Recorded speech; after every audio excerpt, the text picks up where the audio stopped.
నిజంగా ఈ పెళ్లి మాధవ్ వాళ్ళ అమ్మకు? మాధవ్ వాళ్ళమ్మ ఇక్కడికి వచ్చింది అమృత. నేను నీకు తల్లి లాంటి దాన్నమ్మా అని నాతో ప్రేమగా మాట్లాడింది.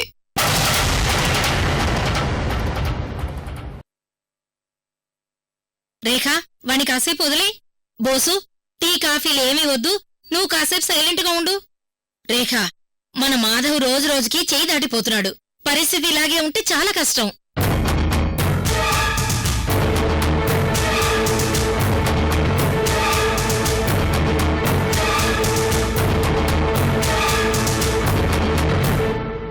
ఏంటక్క, ఏం జరిగింది? ఎందుకు అదోలా ఉన్నావు? ఏదో టెన్షన్లో ఉన్నావు. అసలు నువ్వెక్కడి నుంచి వస్తున్నావు? రేణుక ఇంటి దగ్గర నుంచి.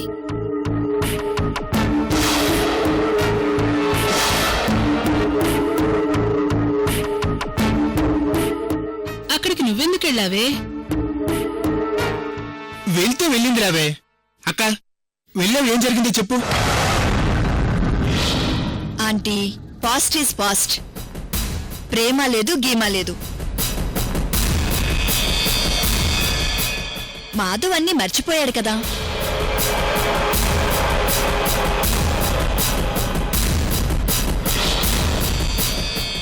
అక్క, ఫ్లాష్ కట్స్ అన్నా ఫ్లాష్ బ్యాక్స్ అన్నా నాకు చిరాకు. ఇప్పటికే నీకు అక్కడ ఏం జరిగిందని టెన్షన్తో చస్తున్నాను. చెప్పు అక్క. రే, అక్క నిన్ను కాసేపు సైలెంట్గా ఉండమందిగా. అక్క, నువ్వు చెప్పు, అసలు నువ్వు దేని గురించి మాట్లాడుతున్నావు? శర్వాణి గురించి.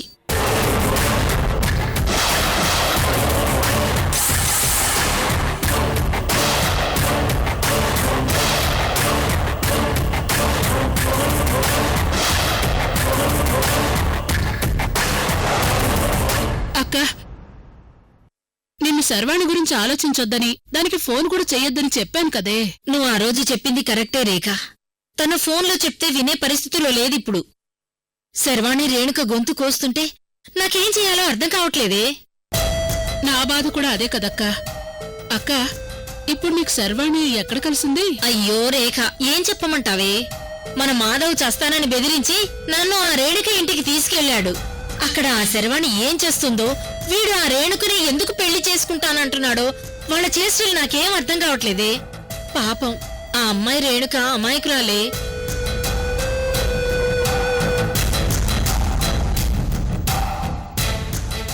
నిజమేనక్క, పాపం ఆ రేణుక జీవితాన్ని ఎలాగైనా కాపాడాలి. ఏంటి మిన్న సార్, ఈ పెళ్లి ఆపాలంటే మీరు కన్నీళ్లు పెట్టుకుంటే సరిపోదు. నా మాట వినండి. ఈ పెళ్లిని ఆపాలంటే ఒకటే మార్గం. ఆ రేణుకుని ఏదైనా చేద్దాం.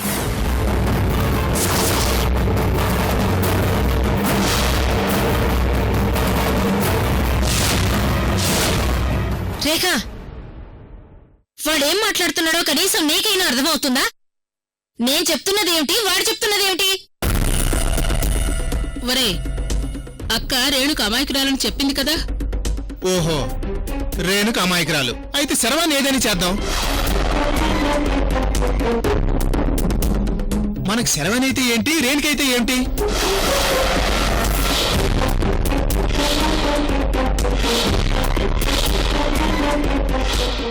రేఖ, నేను చెప్పే మాటలకు మీరు చెప్పే మాటలకు అసలు పొంతనే లేదు.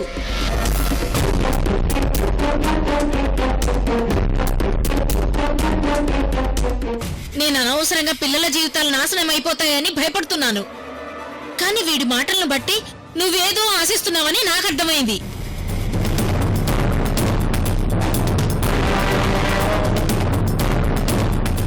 నువ్వు మారావని నేను ఇంతకాలం నమ్మాను. ఇక చాలు, దయచేసి నా కొడుకు పెళ్లి విషయంలో నువ్వేం చేయొద్దు. వాడి పెళ్లి ఎలా ఆపుకోవాలో నాకు బాగా తెలుసు. వెళ్ళొస్తాను.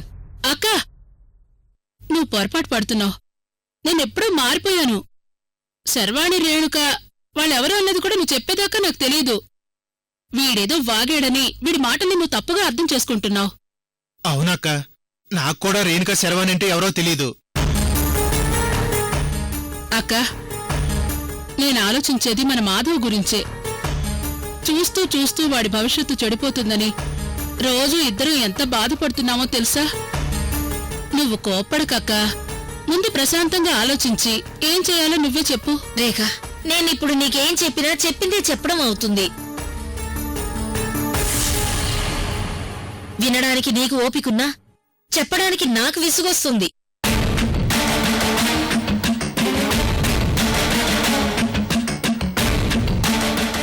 అక్క, వాడు నీ కొడుకు కాదు నా కొడుకని నువ్వు చాలాసార్లు చెప్పావు.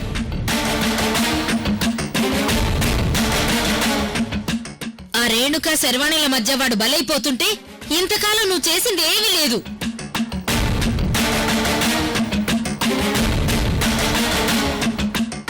నిన్నిది చివరిసారిగా అడుగుతున్నాను. ఆ శర్వాణితో మాట్లాడతావో మాధవ్నే బుజ్జగించుకుంటావో నాకు తెలీదు. ఈ పెళ్లి మాత్రం ఆపాలి.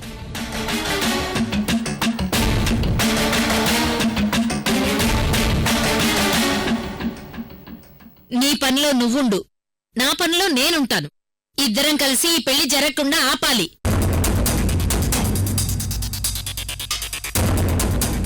వెళ్ళొస్తాను.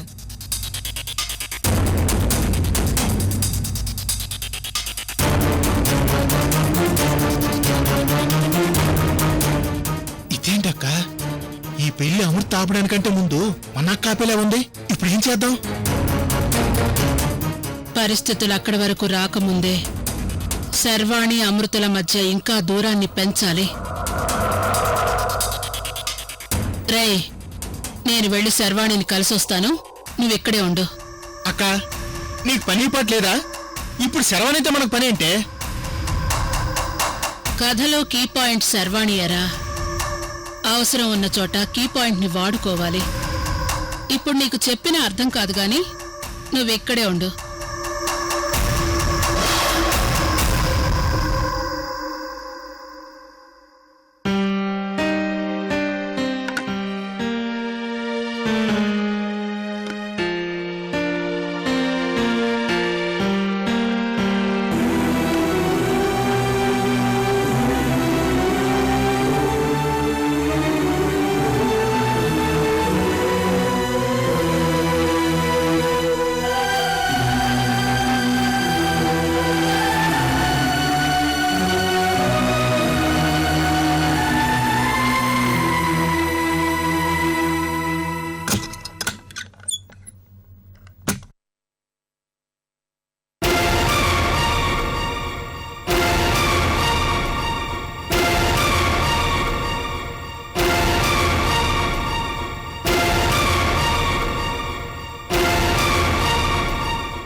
నిజంగా మీరు ఈ ఇంటికి వాస్తు చూడ్డానికే వస్తే మీరు ఇంటి గేట్ దగ్గరే ఆగిపోవాలి.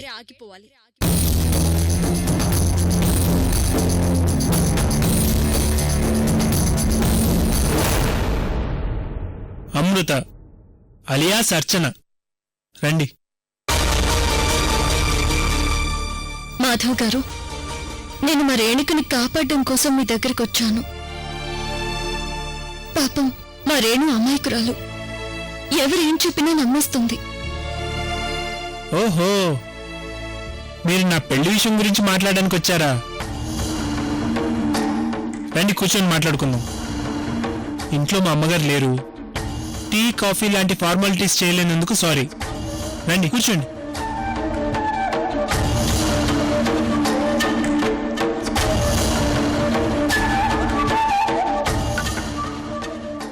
చెప్పండి, ఏం చెప్పాలనుకున్నారు? మనసులో శర్వాణిని పెట్టుకొని మీరు మా రేణుకుని పెళ్లి చేసుకోవాలనుకోవడం మీకు తప్పుగా అనిపించలేదా మాధవ్ గారు?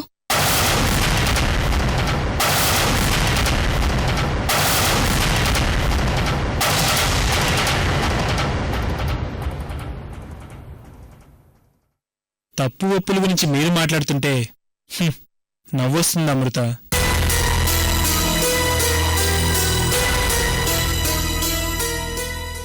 పర్ఫెక్ట్గా నాకిప్పుడు ఒకటి అర్థమైంది. నీకు రేణుక కావాలి, నాకు ప్రమిళదేవి కుటుంబం కావాలి. నువ్వేమడగడానికి వచ్చావో నాకు అర్థమైంది. నేను రేణుకను వదిలేయాలంటే నువ్వు ఆ ప్రమిళదేవి ఫ్యామిలీని వదిలేయాలి.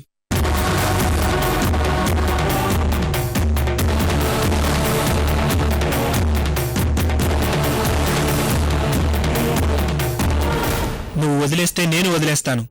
ఆ ప్రమిళదేవి ఫ్యామిలీ నుంచి తప్పుకో అమృత. మాధవ్ గారు ప్లీజ్ అండి, దానికి దీనికి సంబంధం లేదు. మీరు మా రేణుకుని పెళ్లి చేసుకోవడం కరెక్ట్ కాదు.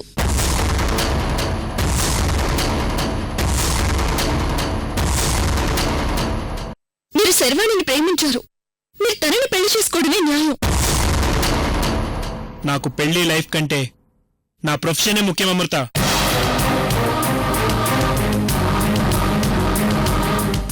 నాకు మిస్ అయిన రాకేష్ కావాలి. నాకు శర్వానికి నీ వల్ల డిపార్ట్మెంట్లో చెడ్డ పేరు వచ్చింది.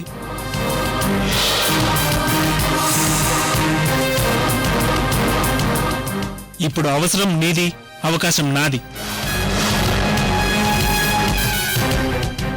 ఏది కావాలో నువ్వే డిసైడ్ చేసుకో. ప్లీజ్ మాధవ్ గారు, ఒక్కసారి రేణుకు మెడలో పడ్డ 3 ముళ్ళు ఈ రోజుకి ఊరి తళ్ళ తన మెడకు బిగుసుకుని ఉన్నాయి.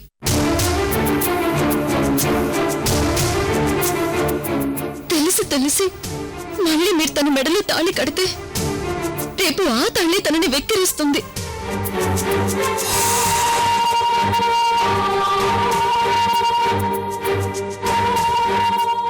ఇప్పటికీ తను ఏడవని రోజంటూ లేదు. మళ్ళీ తను మోసపోయానన్న విషయం తెలిస్తే నా రేణు బ్రతకదు. ప్లీజ్,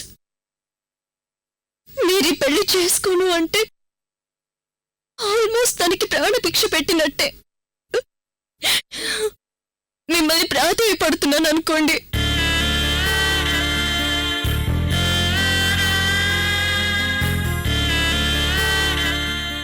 మా రేణుకకి ప్రాణభిక్ష పెట్టండి ప్లీజ్. ఈ పెళ్లి చేసుకోనని ఒక్క మాట శర్వాణితో చెప్పండి చాలు.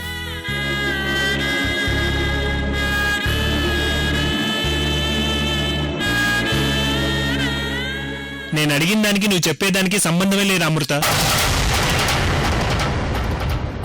ఎక్కడో మన మాటలకి నాన్ సింక్ అవుతుంది. నిన్ను ప్రమిళదేవి ఫ్యామిలీ నుంచి తప్పుకోమని ఆల్రెడీ చెప్పేశాను కదా. మరి నువ్వేంటి ఏదేదో చెప్తున్నావు నాకు? మాధవ్ గారు, నేను చెప్పేది మీకు అర్థమవుతుందని నాకు తెలుసు. నేను చావు బ్రతుకుల మధ్య ఉన్న మా అర్చనకి మాటిచ్చానండి. చా, నేను శర్వానికి మాటిచ్చాను. మరి ఒక పని చేద్దాం అమృత, నీ మాటకు నువ్వు కట్టుబడి ఉండు, నేను నా మాట కట్టుబడి ఉంటాను. ఓకేనా? ఇక బయలుదేరు. ఆ ప్రమిళదేవి ఫ్యామిలీని ఎన్నాళ్ళు కాపాడతావో నేను చూస్తాను. మీ అవసరం కోసం రేణు అనే మా వీక్నెస్ ని వాడుకోవడం మీరు జెన్యూన్ పర్సన్ అని అనిపించుకోరు. ఒక ఆడపిల్ల జీవితాన్ని అడ్డు పెట్టుకుని మీరొక కేసుని ఛేదించాలనుకుంటున్నారు. అసలు మీకు ఎలా నిద్ర పడుతుంది మాధవ్ గారు? ఇక చాలా అమృత, ఇక చాలా అమృత, ఇక చాలా అమృత, ఇక చాలా అమృత, ఇక చాలా అమృత.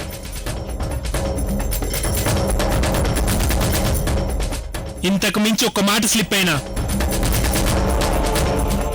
నువ్వు మా శర్వాణి ఫ్రెండ్ అనే విషయం కూడా మర్చిపోతాను.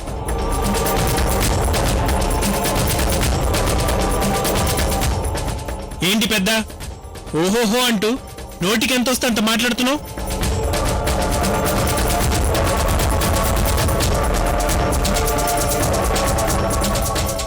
నేను రేణుక జీవితాన్ని బలి చేసి కేసు సాధించాలనుకున్నా ఒక అసమర్థుణ్ణి. కరెక్టే. మరి నువ్వు జెన్యూన్ పర్సన్వేనా?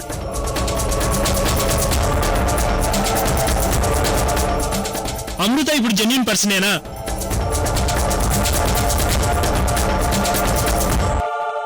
నీకోసం ఆ వికాస్ గారి చేతుల్లో చావంచిన దాకా వెళ్ళొచ్చింది మీ శర్వాణి.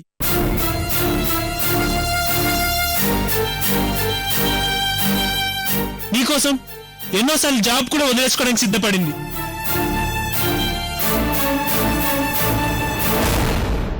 బట్ నువ్వేం చేసావు? మీ శర్వాణి కోసం నువ్వేం చేసావు? ఒకటి చెప్పు.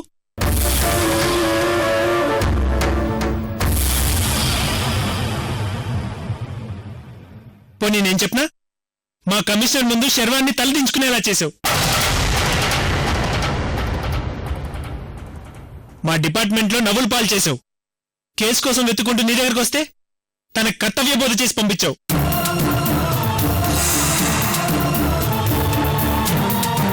ఇంతకాలం అమృత అని పరితపించే మా శర్వాణిని 10 రోజుల నుంచి పిచ్చిదాన్ని చేసి ఆడుకుంటున్నావు.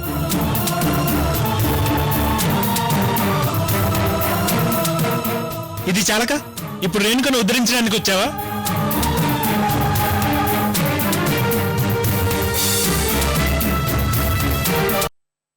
నువ్వు నిజంగానే మా శర్వాణి చెప్పినట్టు పాత అమృతవే అయితే నీకోసం ప్రాణాలు ఇవ్వడానికి కూడా సిద్ధపడ్డ నీ ఫ్రెండ్కి నీ ద్వారా అన్యాయం జరుగుతుందని తెలుసు కూడా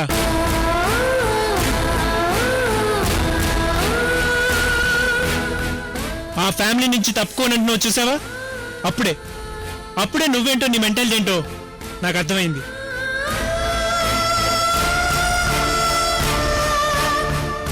ఇంత పొల్యూట్ అయిపోయావేంటి అమృత?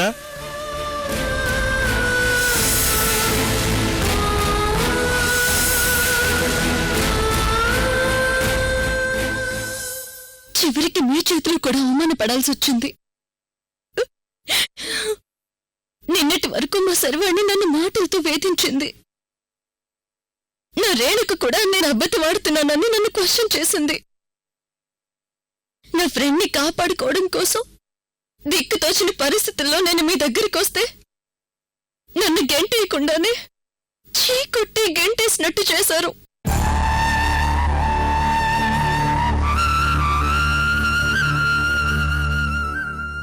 మీకు నా గురించి ఏం తెలిసి ఇలా మాట్లాడుతున్నారో నాకు తెలీదు.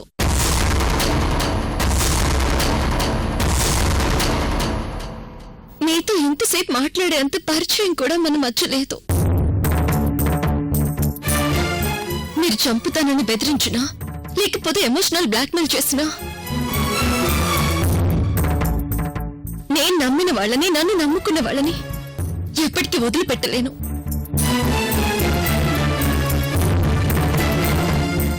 నేను చేసేది కరెక్టో కాదో అర్థం చేసుకునే వాళ్ళ మనస్తత్వం పైన ఆధారపడి ఉంటుంది. నా వల్ల నలుగురు సంతోషపడుతున్నారంటే నేను బాధపడినా పర్వాలేదు అని ఆలోచిస్తాను. ఇప్పుడు ఒక కుటుంబం మొత్తం నా మీద ఆధారపడ్డారు. ఇప్పుడు వాళ్ళ నమ్మకాన్ని నట్టేట్లు ముంచి వాళ్ళని వదిలేసి నేను రాలేను.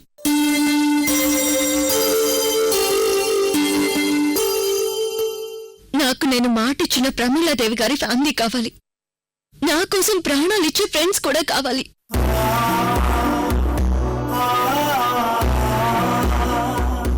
ఇంతకు ముందు మీరు అన్నారు కదా, నా కోసం శర్వాణి అది చేసింది, ఇది చేసింది, మరి నువ్వేం చేశావు అని. తనేదో చేసిందని నేను ఇంకొకటేదో చేసి పెట్టడానికి. మా మచ్చున్నది వ్యాపారం కాదు, ఫ్రెండ్షిప్.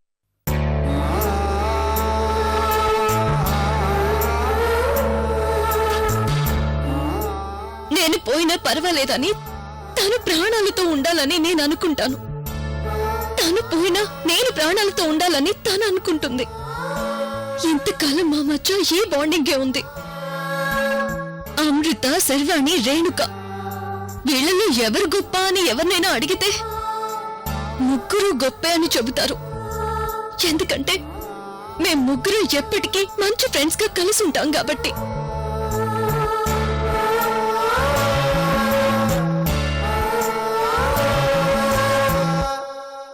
ఈ అమృత తన ఫ్రెండ్ కోసం ఎక్కడికి వెళ్ళడానికైనా, ఏం చేయడానికైనా ముందు వెనుక ఏది ఆలోచించదు.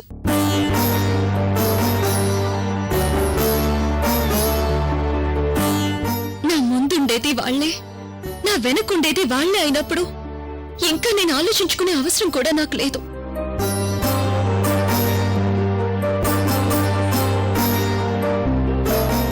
నేను చెప్పదలుచుకున్నది కొద్దిగా టైం ఎక్కువ తీసుకున్నానేమో, బట్ నా ఎమోషన్ మీకు అర్థమైందని అనుకుంటున్నాను.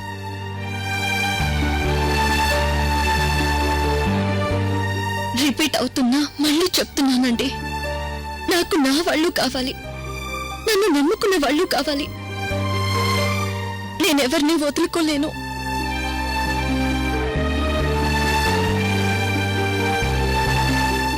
నాకెలా కాపాడుకోవాలో తెలియదు, కానీ నా కాన్ఫిడెన్స్ మాత్రం ఉంది.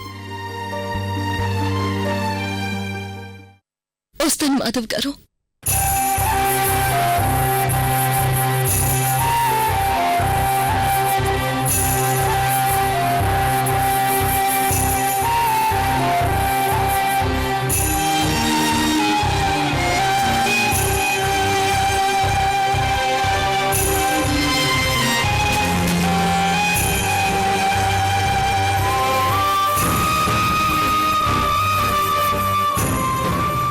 నా సర్వీస్లో క్రిమినల్స్ని చూశాను, మేధావులను చూశాను. ఫస్ట్ టైం ఇలాంటి ఎమోషన్స్ చూస్తున్నాను. ఇంతకాలం ఆఫ్టర్ ఆల్ ఈ అమ్మాయి కోసం శర్వాణి ప్రాణాలు వదిలేయడానికి సిద్ధపడిందా అనుకున్నాను.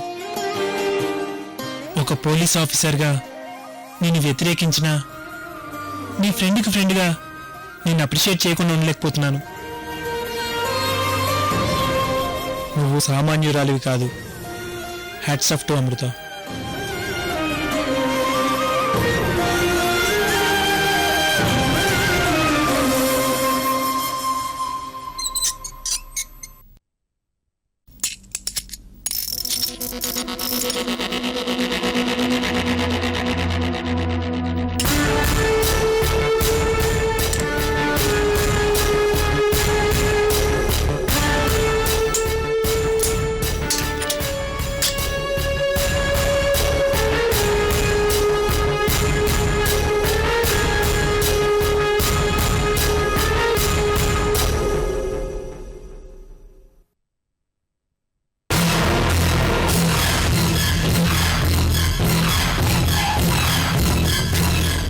చేసిందంతా చేసి నంగనాచిలాగా ఇప్పుడు నాకేం తెలియదని చెప్తున్నావా? మాధవ్ నిన్ను ప్రేమిస్తున్న విషయం నీకు తెలీదా?